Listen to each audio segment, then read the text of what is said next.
O Senhor esteja convosco. Ele está no meio de nós. Proclamação do Evangelho de Jesus Cristo segundo Mateus. Glória a vós, Senhor. Ao saber que João tinha sido preso, Jesus voltou para a Galiléia. Deixou Nazaré e foi morar em Cafarnaum, que fica às margens do mar da Galiléia, no território de Zabulon e Neftali, para se cumprir o que foi dito pelo profeta Isaías. Terra de Zabulon, terra de Neftali, caminho do mar, região do outro lado do rio Jordão, Galiléia dos pagãos. O povo que vivia nas trevas viu uma grande luz, e para os que viviam na região escura da morte, brilhou uma luz. Daí em diante, Jesus começou a pregar dizendo: convertei-vos, porque o reino dos céus está próximo. Quando Jesus andava à beira do mar da Galiléia, viu dois irmãos. Simão, chamado Pedro, e seu irmão André, estavam lançando a rede ao mar, pois eram pescadores. Jesus disse a eles: segui-me, e eu farei de vós pescadores de homens. Eles imediatamente deixaram as redes e o seguiram. Caminhando um pouco mais, Jesus viu outros dois irmãos, Tiago, filho de Zebedeu, e seu irmão João. Estavam na barca com seu pai Zebedeu, consertando as redes. Jesus os chamou. Eles imediatamente deixaram a barca e o pai e o seguiram. Jesus andava por toda a Galiléia, ensinando em suas sinagogas, pregando o evangelho do reino e curando todo tipo de doença e enfermidade do povo. Palavra da salvação. Glória a vós, Senhor. Aleluia, aleluia, aleluia, aleluia, aleluia, aleluia. Nos recolhamos por um tempo em silêncio, em oração. Invoquemos do Espírito Santo o auxílio necessário para que por ele alcancemos a plena compreensão desta palavra e sejamos transformados para entrar na alegria do reino dos céus que está próximo. Rezemos.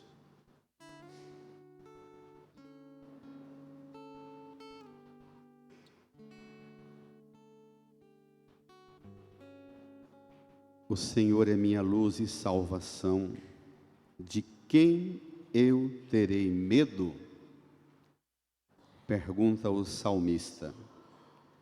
Se era assim para as esperas messiânicas do Antigo Testamento, qual não deve ser nossa coragem em enfrentar tudo agora que o Senhor chegou e está perto de nós?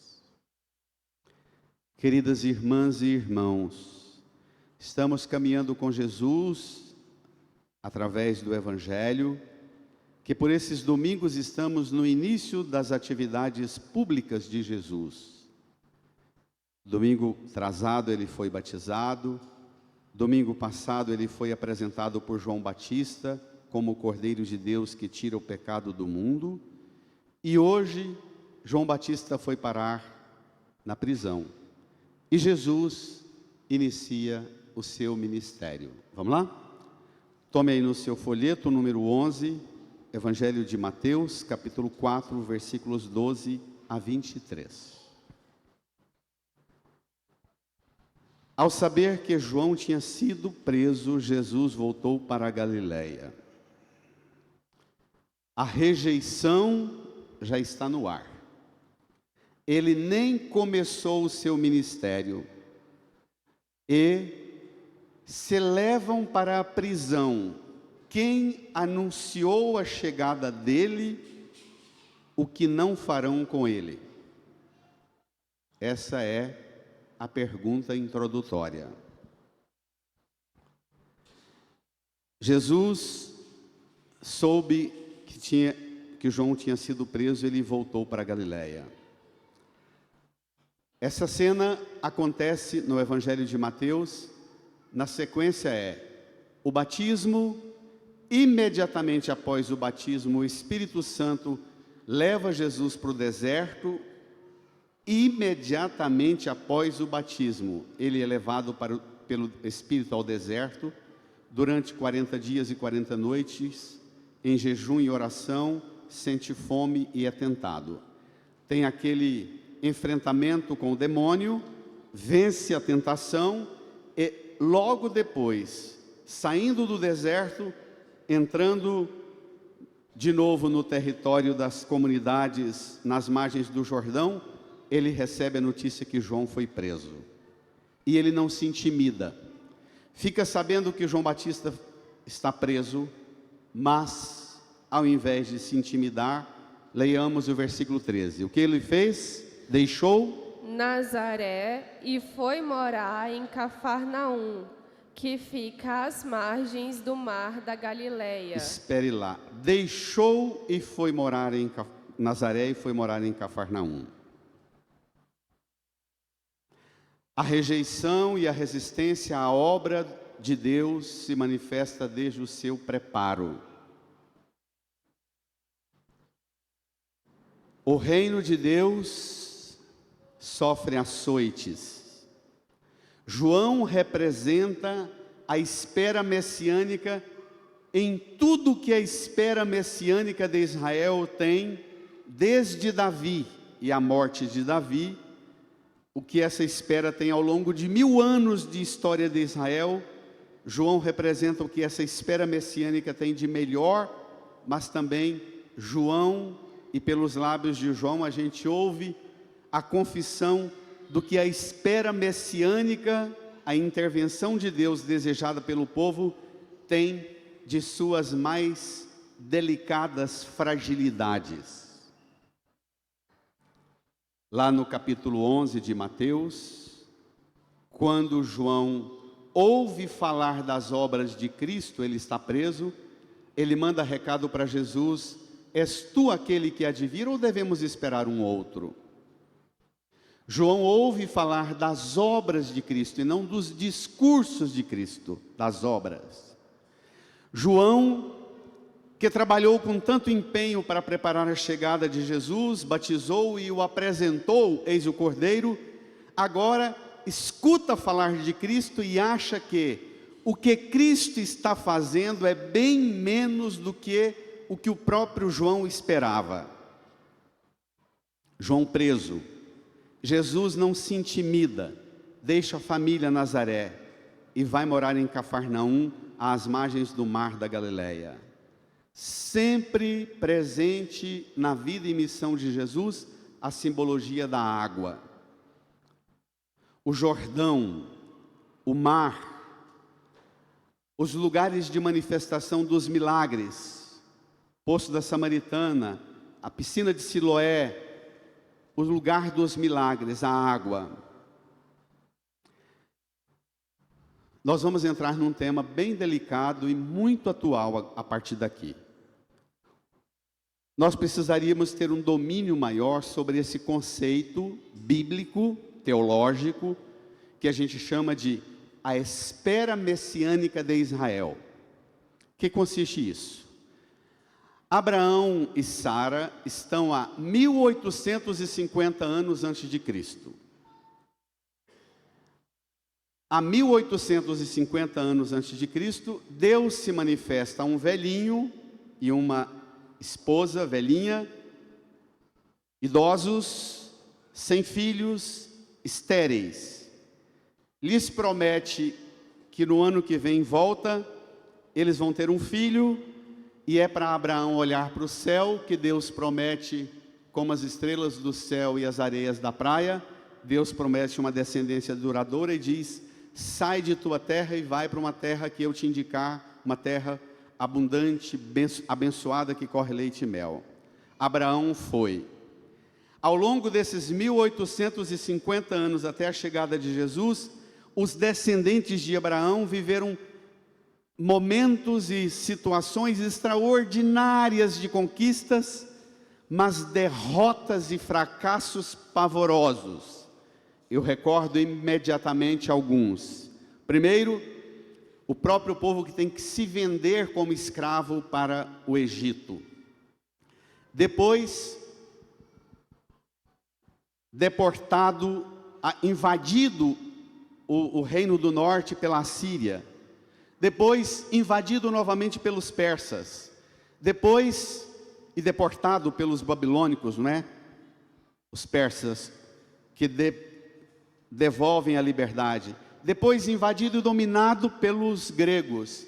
Depois, invadidos e dominados pelo Império Romano.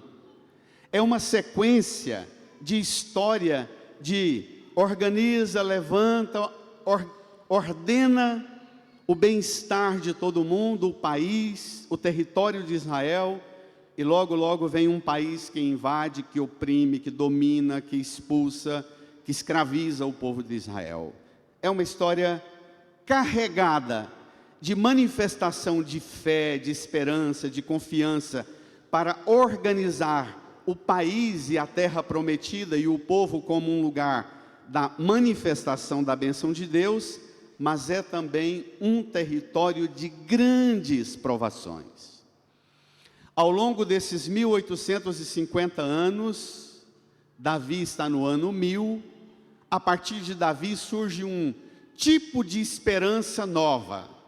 Quando Davi cria a monarquia, se declara rei em nome de Deus, constrói o seu palácio e ao lado do palácio o templo de Israel e diz: a partir de agora o lugar de Deus é aqui, o lugar meu é aqui no palácio ao lado, a partir de agora vai ser só bênção. Davi morre, vem Salomão, Salomão quebra o palácio do rei e o templo de Jerusalém que Davi construiu e impõe pesadas taxas de impostos, de dízimos e trabalho escravo para reconstruir palácio gigantesco para ele e a sua corte e reconstruir um templo gigantesco para prestar culto a Deus. Salomão morre, os dois filhos de Salomão entram em briga e dizem: eu não aceito que você reina, o outro diz: eu não aceito que você reina. Brigam e dividem o reino de Israel em dois, o reino de Judá e o reino de Israel. A partir dali, isso nós estamos lá pelo ano 930 antes de Cristo. A partir dali, minha gente, o povo vai viver aquela mistura de decepção com as próprias autoridades políticas, religiosas de Israel, mas alimentados o tempo inteiro por um anseio de que Deus vai fazer uma intervenção e vai mandar um varão, um Messias, que vai regenerar as 12 tribos, reconfigurar o reino de Davi, reordenar uma nação forte que produz, que vive a fé, que tem uma economia sólida, um exército forte e uma religião estabelecida para sempre. Bom, lembra a sequência: 721 a Assíria invade a parte norte, 587 a Babilônia invade Israel inteiro e deporta como escravo para a Babilônia. Lá pelo ano 400 e pouco, os persas invadem e dominam, e continua a dominação persa. Os persas entram em decadência em 333, os gregos empreendem a mais furiosa opressão sobre Israel, e vai até 164 a.C., quando os gregos entram em decadência e o Império Romano começa a aproximar e a dominar aquela parte.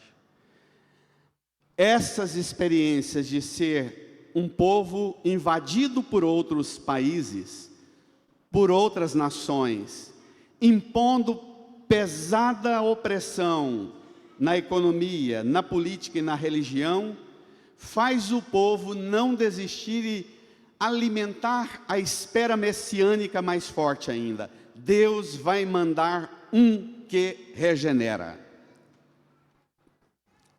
O profeta Isaías, da primeira leitura, e que é citado agora pelo o evangelista Mateus, situa exatamente depois da dominação, da invasão assíria e persa, babilônica e persa. Vamos lá?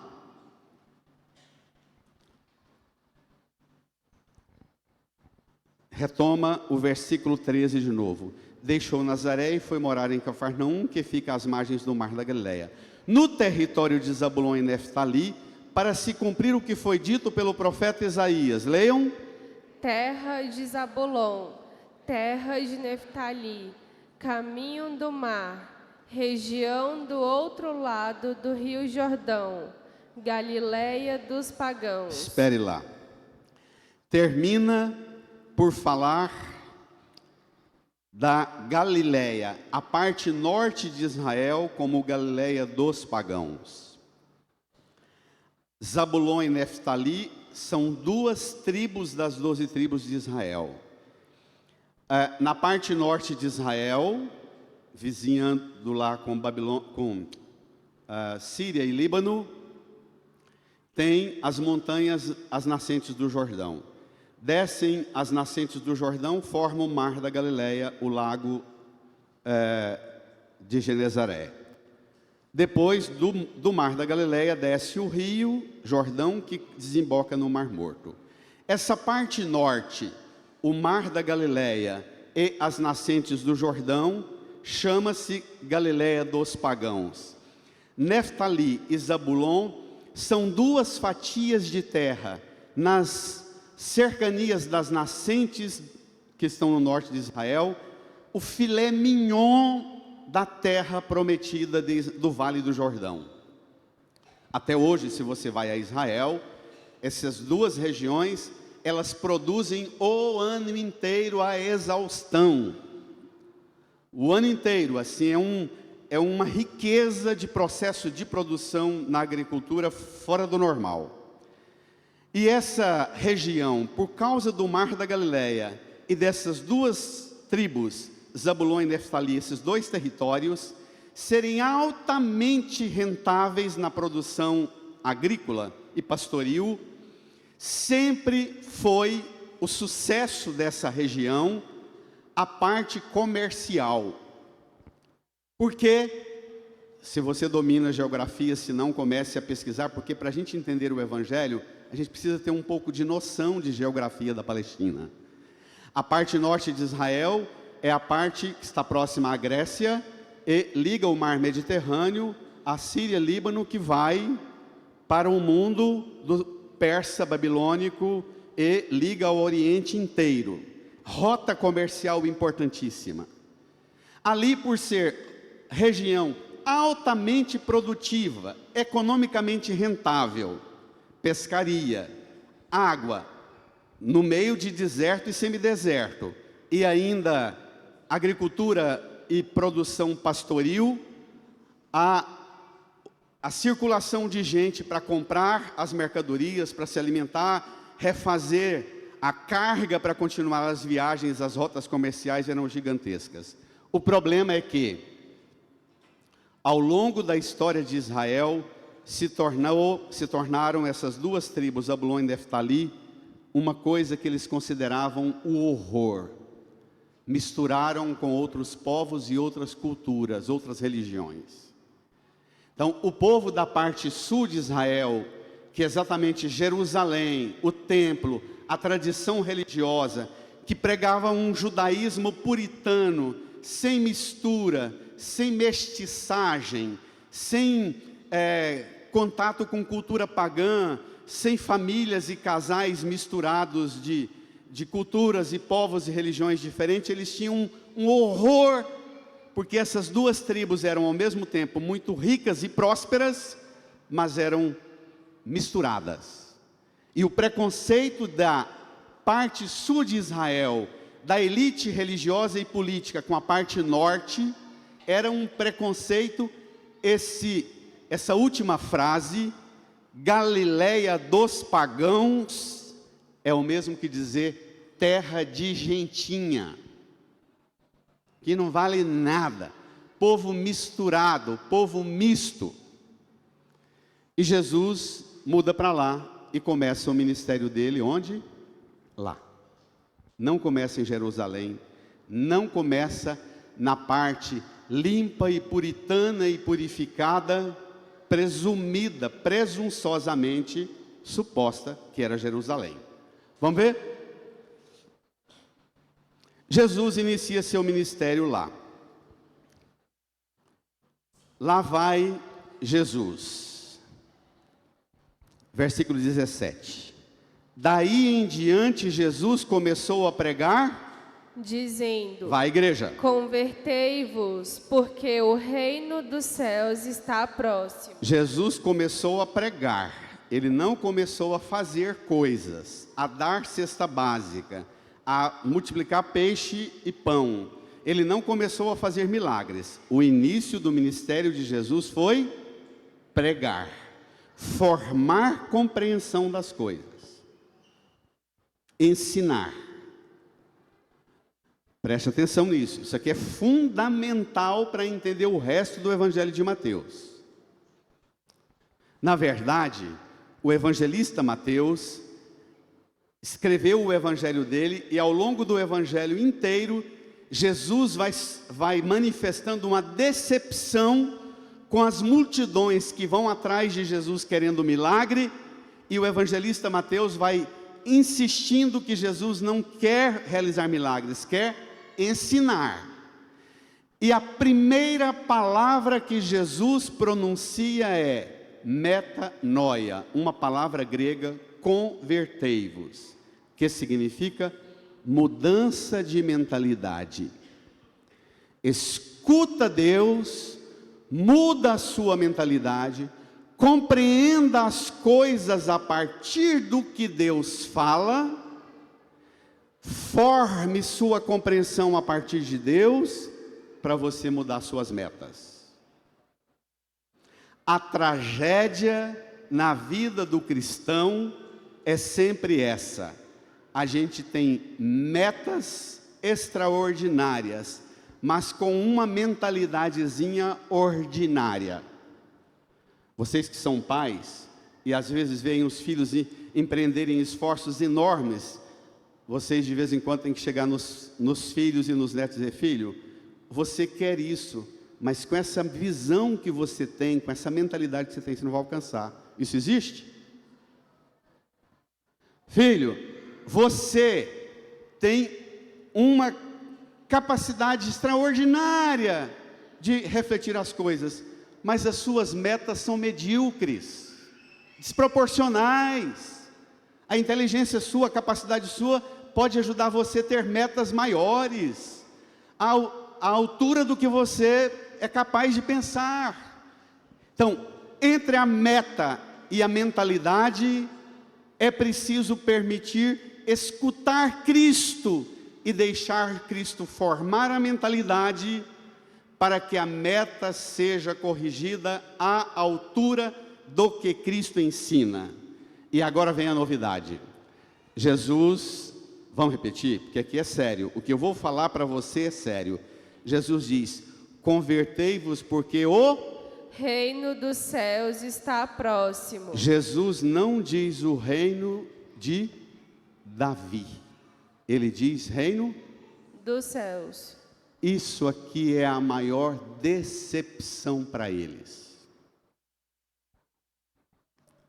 O povo judeu queria um Messias que restaurasse as 12 tribos de Israel, o território da Palestina, a nação israelita, a monarquia davídica e a religião judaica, e fosse o esplendor. E Jesus não fala em reino de Davi, fala em reino dos céus. Não fala em meu pai Davi, mas meu pai que está nos céus. Eles querem que o Messias venha para restaurar Israel, o reino de Israel. Ele fala em reino dos céus. Eles querem que Jesus seja descendente de Davi, e ele se apresenta como filho de Deus, Pai. Eles querem que Jesus sente e restaure o trono de Davi, e ele morre, ressuscita e senta à direita do próprio Deus, o divino Pai eterno. A meta dele é infinitamente mais do que todas as esferas messiânicas de Israel. Em que as metas de Deus te decepcionam? Essa pergunta é tão séria. Se você tivesse noção das consequências disso, em que você também tem esperançazinhas, sonhozinhos, ou sonhos grandiosos, mas a desproporção entre as metas suas e as metas de Deus, se você parar para olhar, e olha o que eu conheço de gente, nas igrejas e nas religiões, é mudando de igrejas e de religiões, porque querem uma religião, um padre, um pastor, que ajude a ela a alcançar as metas que o mundo enfiou na cabeça dela, que ela deve alcançar. E o padre, o pastor está lutando para dar a ela uma meta do reino dos céus, que ela não quer nem ouvir falar sobre isso. Ela quer um Deus para patrocinar e financiar o conteúdo das ambições que habitam o seu coração.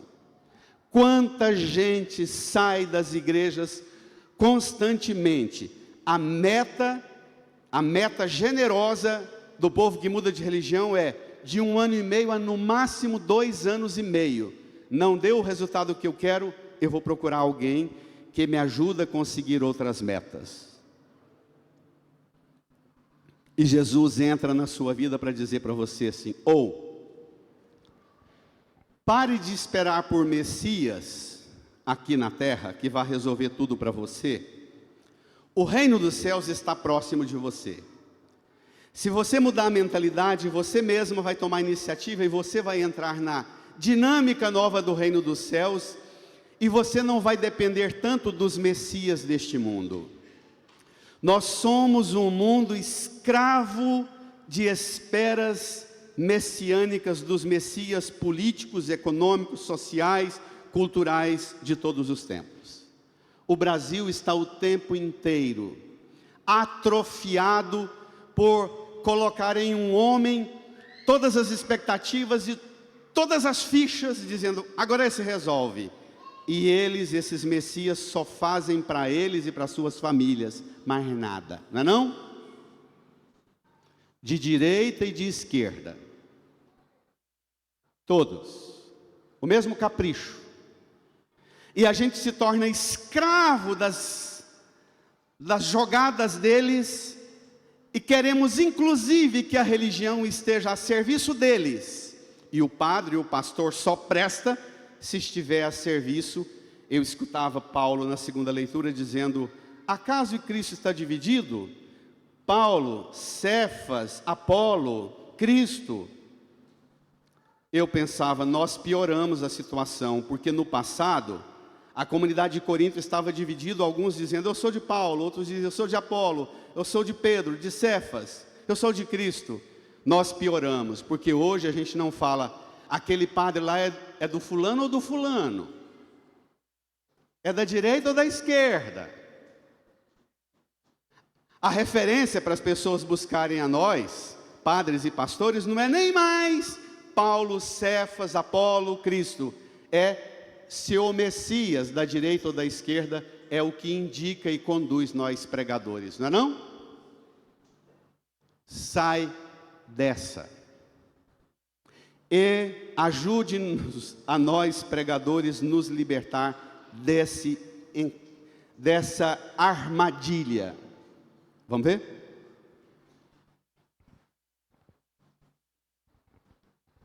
Versículo 18. Depois de pregar, convertei-vos, porque o reino dos céus está próximo. Versículo 18. Quando Jesus andava à beira do mar da Galileia, viu 2 irmãos. O que lembra? Livro do Gênesis, o relato da criação. O Espírito pairava sobre as águas.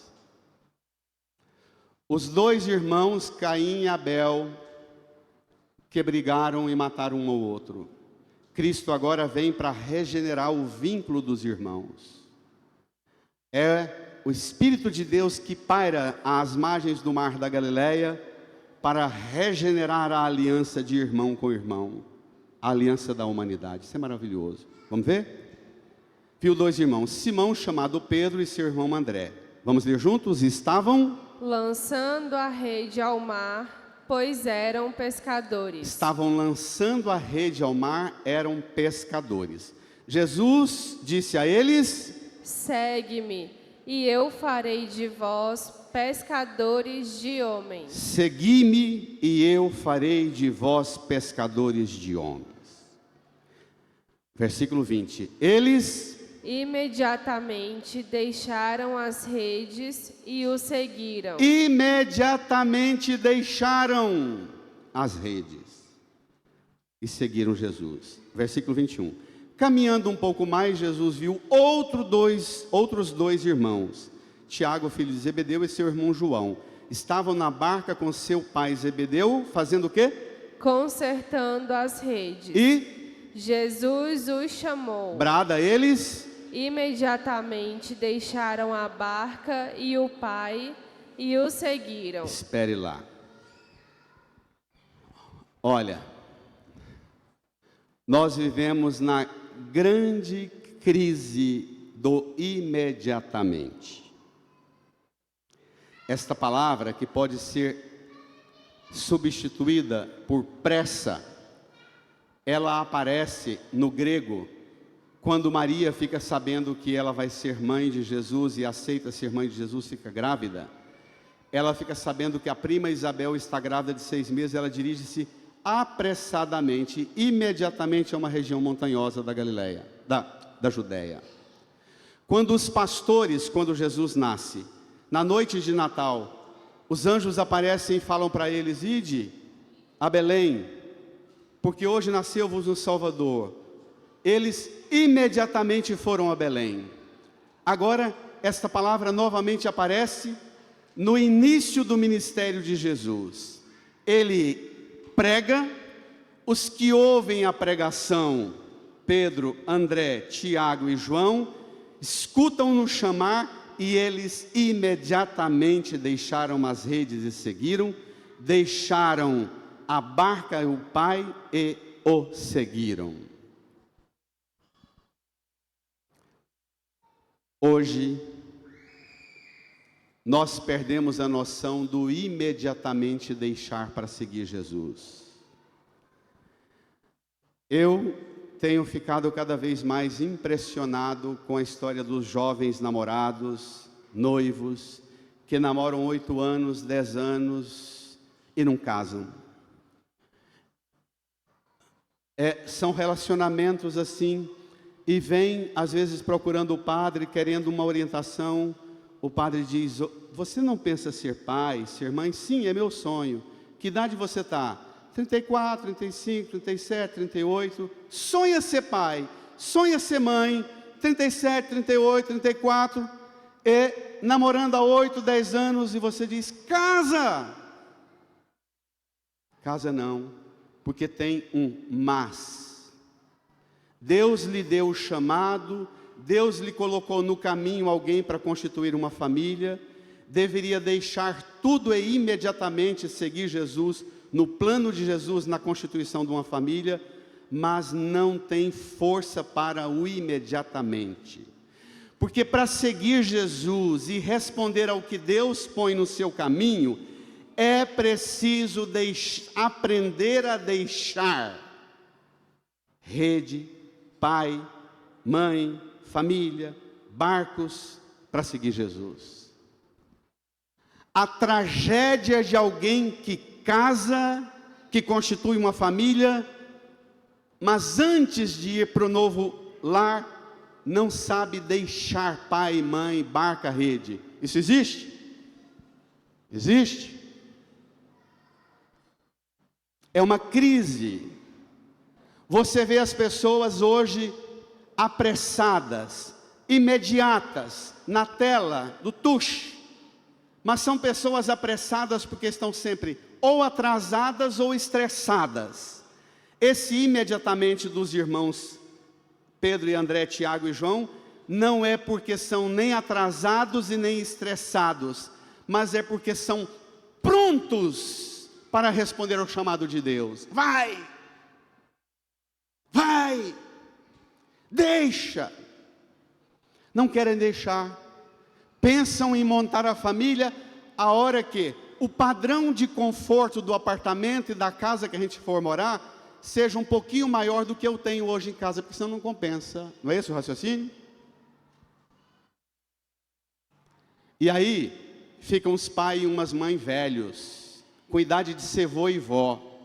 Ao invés de ter 4, 3, 4, 5 filhos, tem só um, porque não dá conta de correr atrás de só um. Que é a idade de vô e vó, não é a idade de ser pai e mãe. Isso existe?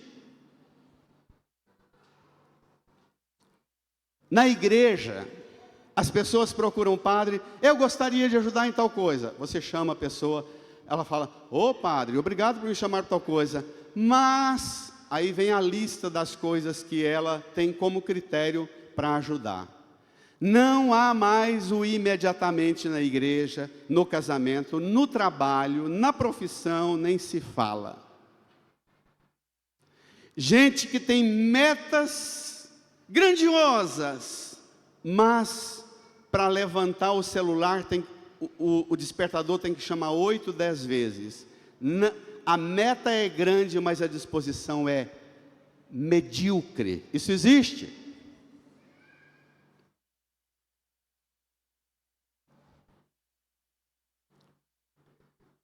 Nós sabemos qual é a origem da crise. Porque perdemos a capacidade do imediatamente, da disponibilidade, da liberdade para as coisas de Deus.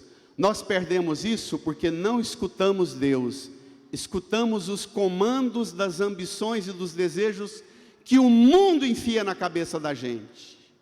A gente procura Deus para Deus patrocinar os sonhos e as ambições que o mundo, a economia, a política, os messias deste mundo enfiam na cabeça da gente. Mas a gente não busca a religião para escutar Deus, para ter discernimento, que profissão, que missão, que mundo e que caminho eu vou assumir. Escutando Deus, imediatamente eu me disponho e vou e atravesso, e a meta é de Deus, é Ele que chamou, eu vou chegar lá e vou atingir, porque a meta não é minha, é dele. Eu estou a serviço não de mim e do mundo, mas dele. Amém, igreja? Reage, igreja. Reage.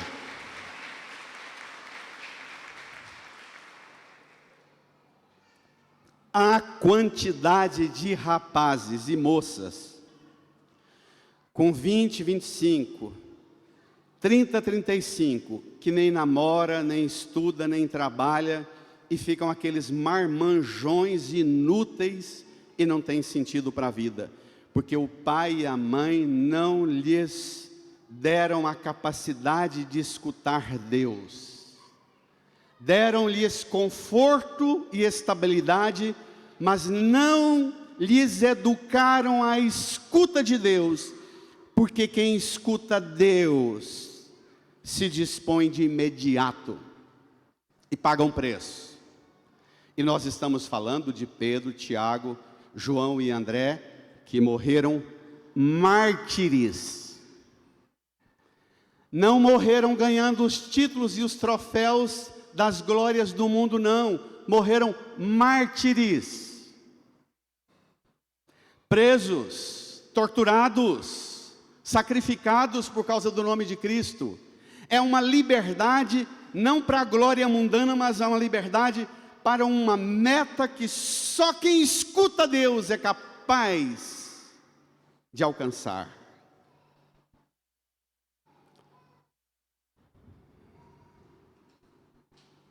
Irmã e irmão, agora vem o desfecho, vamos lá? Jesus andava, versículo 23, desculpem.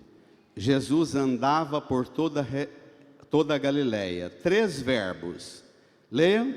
Ensinando em suas sinagogas, pregando o evangelho do reino e curando todo tipo de doença e enfermidade do povo. Ele ensina, prega e cura. Porque não adianta curar primeiro sem mudar a mentalidade do doente. Os médicos, os profissionais de saúde que estão aqui sabem. A parte mais difícil de nós, pacientes, não é tratar de nossas enfermidades e cuidar da nossa saúde. A parte mais difícil é tratar da nossa mentalidade, não é? Tem coisa mais dolorosa para os profissionais da saúde. O que eu conheço de profissionais da saúde que entram em depressão, numa tristeza enorme, porque investiram tudo para serem portadores da graça curadora, mas só lidam com pacientes atrofiados, que querem cura com mentalidade de quem não quer mexer na mentalidade, quer cura, mas quer voltar para casa para ter a mesma vida estúpida, fazendo tudo que se lhe estraga a saúde o tempo inteiro, a saúde psíquica, emocional, mental, física, moral e ética. Isso existe? Eu vou dizer uma sentença terrível, sempre me assustou e me assusta até hoje. Jesus chamou Pedro, Tiago e João. Estavam lançando a rede, estavam consertando a rede. Jesus não chamou gente desocupada. Ele primeiro cura o desocupado para depois chamar.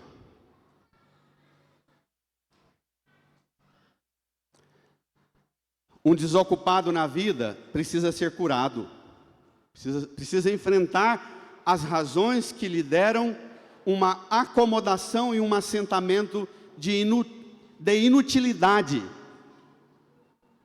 Os que deixaram Jesus deixaram coisa séria, rede, pai, barca, para seguir Jesus, tinham ocupações sérias na vida. Não é um bando de gente que acorda 11 da manhã para passar num botequinho para comer a comida já pronta, comida ruim, para ir para a academia, para malhar, para um corpo maltratado e que não tem projeto de vida para ele.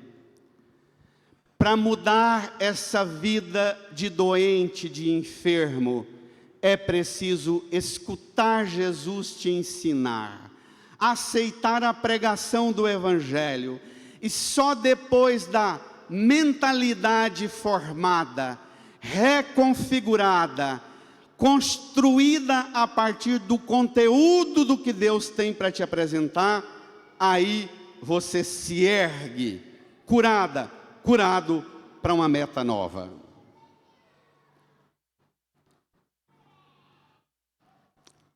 As andanças de Jesus continuam até hoje. Ele até hoje continua andando por aí. Ele sempre se aproxima de você. Você às vezes o procura para que ele te cure, mas antes de te curar, ele quer formar sua compreensão melhor das coisas. Amém?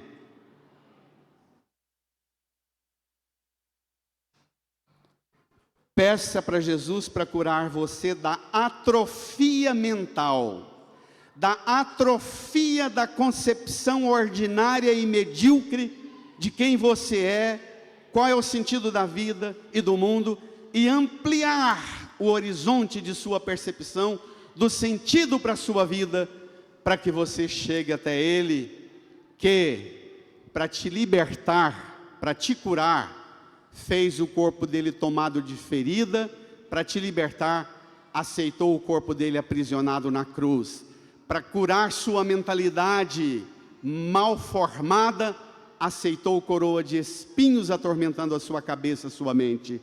Ele se submeteu a esse sofrimento e pagou com este preço a sua cura, a sua liberdade, para ser mulher e homem do imediatamente.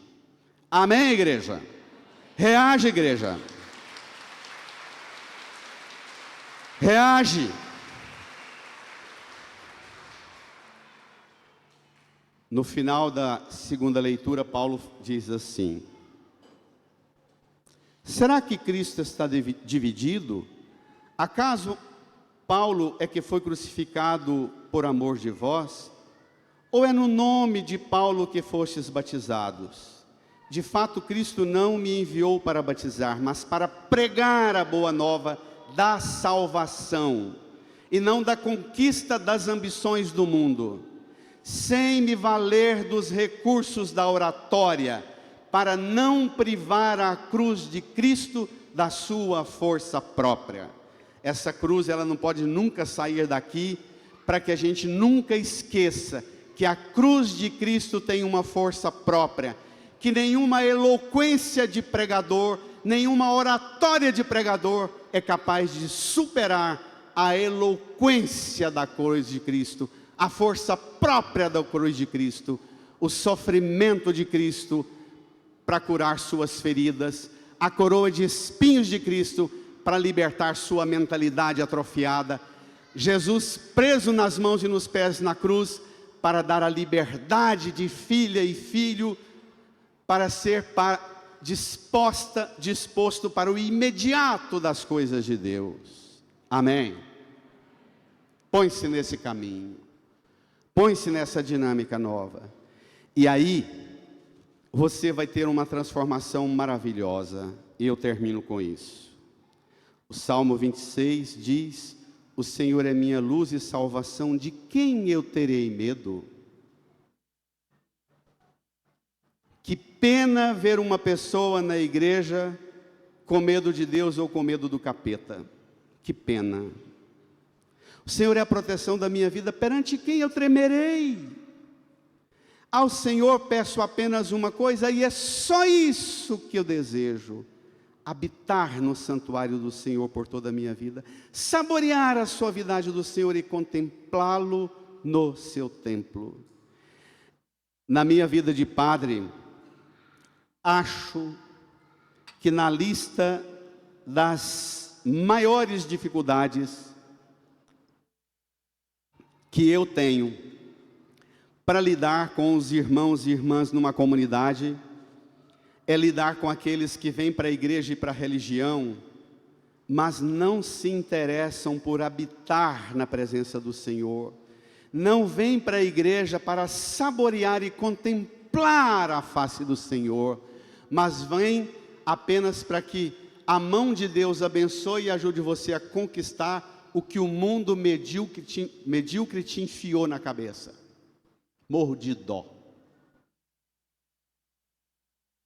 Morro de compaixão de quem entra na religião e tem sempre um semblante de gente que acha que Deus não lhe deu o que merecia, porque não se interessa por Deus mesmo, habitar, saborear, contemplar a face de Deus. Da onde que nós colocamos nossos filhos na catequese para desejar isso para os nossos filhos? Filha, eu quero que você viva e saboreie e contemple a face de Deus. É isso. A gente ensina os meninos aí para a religião, para pegar a mão de Deus, arrancar a bênção de Deus e fazer só tragédia com a própria vida.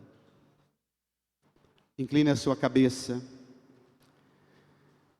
Põe-se na presença do Senhor e Jesus hoje passa perto de você também. Chega perto de você. Se aproxima de você. Mas antes de curar você da enfermidade, das doenças, Ele deseja profundamente dar a você uma compreensão nova a partir de Deus, quem é você? Quem é Deus?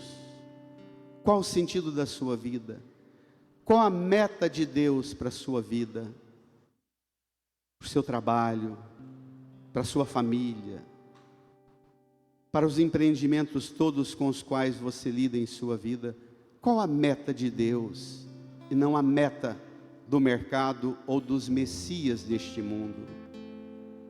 Fale com Jesus, converse com Jesus e peça dele a graça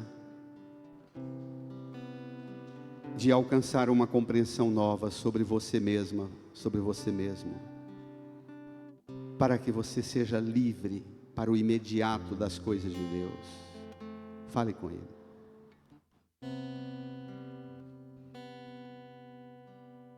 Lava, purifica e restaura-me de novo. Será